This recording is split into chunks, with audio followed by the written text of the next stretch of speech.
Now let's look back at the week that was, and for this we have our leading guest contributors who will share their analysis of the biggest stories and issues of the week, a week infused with the highs, lows and chaos of Nigerian politics. They'll be scouring those headlines, unearthing everything that's both above and under the radar. And for this, I'm joined now in the studio by Arise News analyst and former chairman of the editorial board of Daily Trust newspaper Mahmood Jega, and by the rather obedient public affairs analyst Mazi Nnamdi Dixon Iroegbu, who is astonishingly a member of the People's Democratic Party. Gentlemen, thank you very much. And the reason I was laughing was because just before we came on there, you started asking Mahmood Jega whether he is... It's part of the coalition. Whether he's... Because we all should form this coalition, really. It shouldn't be about just the politicians. Yeah, but Mahmood is an analyst. I mean, he likes to, so far, he likes to be down the middle. I don't know what he does after midnight. You know what I mean? Like when it gets all dark at night. But I mean, we certainly respect him as an analyst. So let me come to you first, Mahmood, actually. Let me start with the Vice President, Kashim Shettima, speaking at a book launch about the fact that former President Goodluck Jonathan talked about removing him as governor of Borno State. I think it was in 2014 or so, but was told by his Attorney General Mohammed Adoke that he lacked the constitutional power to do so. That has been seized upon by the opposition ADC, who are interpreting it to mean that the vice president was suggesting that President Tinubu lacks the constitutional authority to remove a sitting governor, keeping in mind the suspension of Governor Fubara of Rivers State. Put that in some perspective for us. Okay, basically what happened was that the vice president told a story at the launching of the book by Adoke about what happened in 2013 when President Jonathan was about to declare a state of emergency in 3 northeastern states of Borno, Yobe and Adamawa, and he wanted to remove or suspend the governor and the state assembly. Now, the story he told was quite true, because I was in Daily Trust at the time and I reported copiously on those tapping from legislative and executive sources. So it was very true. Yes. This was what the president wanted to do, but it was blocked essentially by the Speaker of the House of Representatives. Yes, Tambuwal. Tambuwal at that time, and with the tacit support of the Attorney General. Okay, but the Vice President's office issued a statement this afternoon arguing that it is mischievous to make that allusion because the situation in the Northeast in 2013 is different from the situation in Rivers. So to some extent, that is true, because that time removing the governors and the assemblies didn't make very much sense, in the sense that they were not complicit in the insurgency. Yes. They were together with the federal government fighting the insurgency. So removing them didn't exactly make sense. Whereas in the case of Rivers, you could say that, okay, the governor and the state assembly are central to the crisis that led to the declaration of the emergency. However, the main point as to whether the president has the constitutional power to remove a state governor or suspend a state governor and state assembly, that question is still open. Yeah. And it can only be resolved by a ruling of the Supreme Court, because I understand some PDP-controlled states went to the Supreme Court. Yeah, but they've been at that thing. Yeah, it's been a long time and nobody's hearing anything. The court has not even taken up the issue. And you would have thought that that would be a top priority, That because is it's a constitutional matter. Exactly. Serious one. So that main point is still hanging, but the vice president insists that what he said was just telling a story, and that the situation in the Northeast was very different from the situation in Rivers to some extent. I think. Well, thank you for that. And Mazi Iroegbu, the presidency, just following up on what Mahmood was saying, says the vice president is being deliberately misrepresented, and that people are ignoring the clear constitutional and contextual differences, as Mahmoud said, between the two situations. They say President Tinubu did not remove Governor Fubara, but suspended him in response to what it called a grave political situation, including the demolition of the Rivers State House of Assembly and threats of impeachment. Do you agree? I don't agree. And first, let me commend the vice president. No matter what they want to do now, damage control and all of that, the point is clear. The president of the Federal Republic of Nigeria was wrong removing or suspending the Rivers State governor and the state assembly. Clearly, these were elected citizens of Nigeria, right? And what the vice president, the story he told, though he may want to be correcting it now because it appears that it is self-indicting of his boss. But truth is that this, as we have today, is a wrong precedence. As we have governance today in Nigeria, it appears clearly by this very clear revelation made by the vice president that this is not a listening president, or possibly that this is an emperor in power who does not listen to anybody, can take any decision anywhere. And of course also affirms the saying out there that this 10th assembly is more like a rubber stamp assembly. And that's also the difference between the PDP-led government and the APC-led government. PDP showed democratic processes. Because if you recall, the name he mentioned, the speaker then, Tambuwal, Right Honorable Tambuwal, who is a senator now, was a member of the PDP and was bold enough to tell the president that, sir, you don't have the powers to remove not even a councillor. And so it is. That constitution has not changed. It's the same constitution. So they are just trying to do some damage control because indeed the vice president shot blindly and the bullet, of course, got to to his boss because the president today has set the wrong precedence. What happened in Rivers is two fighting. And the person the president employed as minister was directly involved. And he couldn't correct him. He couldn't call him to order. And then what did he do? Set the Constitution of Nigeria aside and said today any president that comes to power tomorrow will refer to what President Tinubu has done when he probably would want to do whatever he wants to do tomorrow. So nobody should try to confuse us, right? The vice president told a story that the then president of Nigeria, who was a PDP president, respected the rule of law.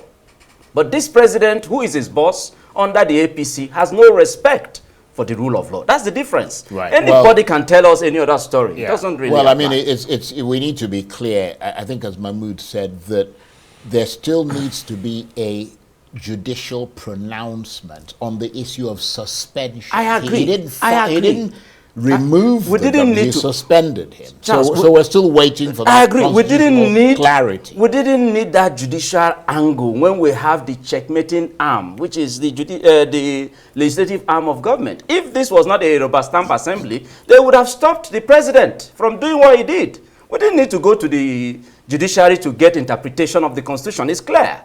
They didn't need to wait for that. So that's my point. And that's what also played out during the Shetima's time. When first the speaker then said, Mr. President, you can't do this.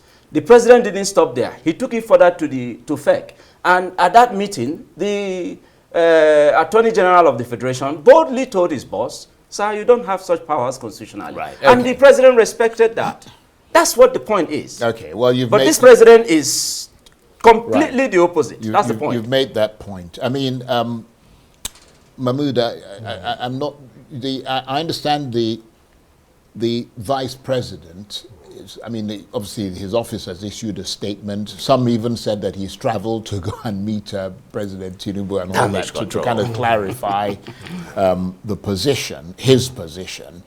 But I mean, one would be astonished, though, wouldn't one, if the vice president went to a public place like that and actually came out to fire these salvos at the president. I mean, you see what I mean? A president that he shares sort of the presidency with.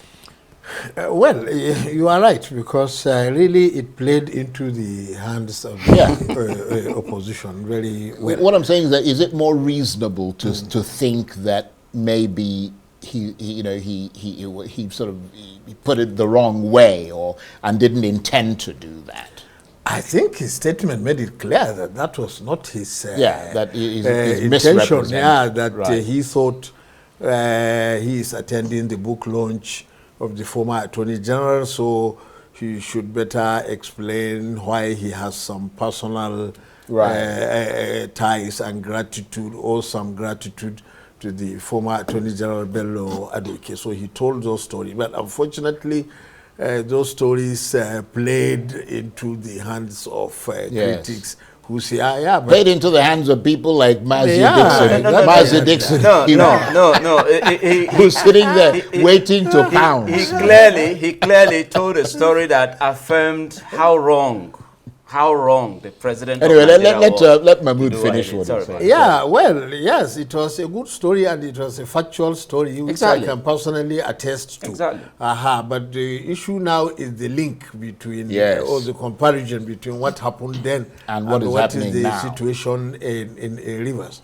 The Vice President himself has said the two situations are different. But again, as we said earlier, this matter can only be conclusively resolved if the Supreme Court makes a ruling. You see, don't forget that in 2004, President Obasanjo suspended the governor of Plateau State, that time, Joshua Darie.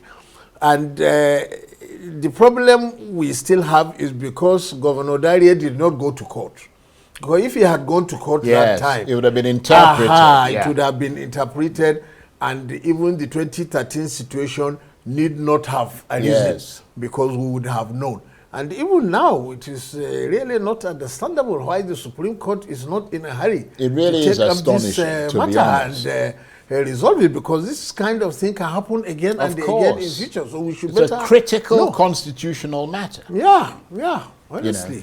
Anyway, let's move on from that, and let me ask you, Mazi Iroegbu, about this other issue swirling around President Tinubu, and that is the suggestion by the former secretary to the government under Buhari, Boss Mustafa, who suggested that President Tinubu was not responsible for making Buhari president of Nigeria in 2015, and he was citing the number of votes that Buhari brought and the number of votes that all the other sort of coalition members brought collectively. And you could see the staggering difference. What are your thoughts on that? This is one of those moments I would probably give the president, that is the former leader of APC, his flowers. You can't take it away from him. That you mean Tinubu? Yes, you can't take it away from him. That that marriage between the CPC, ACN, and other AMPP, and a faction of APGA and all of that came together to form APC. That you can't take it away from him. That without that, Buhari would not have been president. It's not possible. Buhari had tried 3 times and even cried and said, "I give up. Nigerians don't want me." And they brought him back and said, "Listen, let's form some alliance." And no group, no zone in Nigeria can make themselves president of Nigeria. The North can do it alone, the South can do it alone. No individual can. And that is why the marriage that you're seeing now, the seeming coalition between the ADC coalition. That is the ADC coalition. Even though I see it as a bit deceitful, this one is not same as that of 2013-2014. That of 2013-2014 was clear that they were on a mission and it wasn't their personal interest. ADC is clearly an Atiku affair, and that's my view. Because if you ask me, why will Atiku, who was candidate of the PDP in the last election, and he wants to form some alliance, some force to put this reunion party out of power, and you couldn't bring in these people into the party that gave you the slot to be candidate of the presidential candidate of the party twice, vice president of this country twice. You couldn't pull them into your party. And then, because clearly PDP wants to correct the mistake he made in 2023 because power should stay in the South. Yeah, well, and that's clear. Yeah, but the PDP doesn't appear to be capable. I am. No, don't worry. You can say that. But I have to give him time to please talk. Allow me to we're running out of time. Allow me to land. So the point I'm making is that this coalition is different from that of 2014 because it is the ambition of one man that is driving this particular coalition. So the truth is that PDP will correct that mistake, and PDP is the only political party available to oust this. Well, I mean, you would say that, wouldn't you? You're a that member is of the actually the PDP. right thing. But let me come to you, Mahmood. What are your thoughts? It is doubtful, unfortunately, whether PDP will be available to provide. Yeah, because, you know, last week when Dr. Bukola Saraki came here as the chairman of the Reconciliation Committee, he made the point that all the effort he is making is to ensure that PDP remains a credible and available platform for 2027. He said many people who are aspiring to contest for governorship or legislative or presidential seats ask the critical question: do you think PDP will still be available given, he didn't say, but given the hijack of its leadership, as anybody it was the confusion of the office of National Secretary at that time. That was the issue. It's more than that. The issue is nobody is sure because the leadership of PDP is apparently in the pocket of APC. Not true. The way things stand now, and that is why. Not true. I wouldn't also sit here and allow that narrative continue. We couldn't keep saying that, especially in the media space. I'm sorry, but Dr. Saraki said that the key to resolving this issue is to be able to hold the party neck.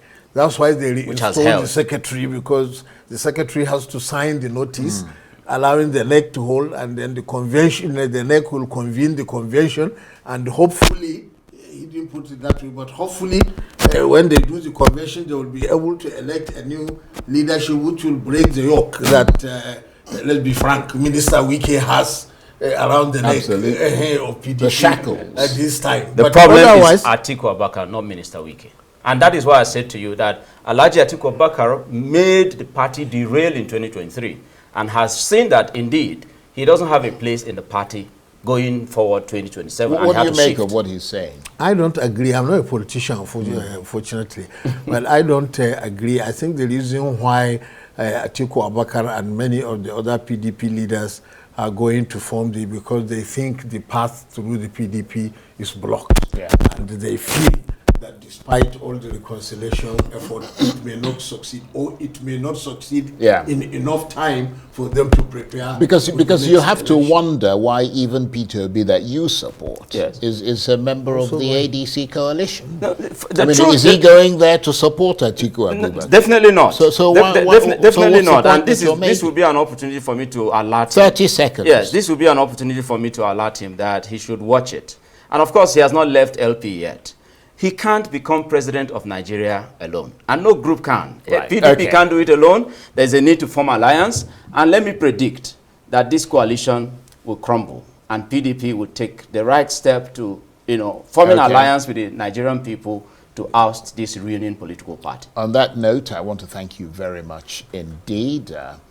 Mazi Nnamdi Dixon Iroegbu is a member of the People's Democratic Party. He's also an obedient and a public affairs analyst, and Mahmood Jega is an Arise News analyst and former chairman of the editorial board of Daily Trust newspaper. Thank you very much. Thank you so much. Thank you. That's it for this edition of Arise Primetime. Join us again next week. From me and the entire team here in Abuja, bye-bye, and thank you for watching.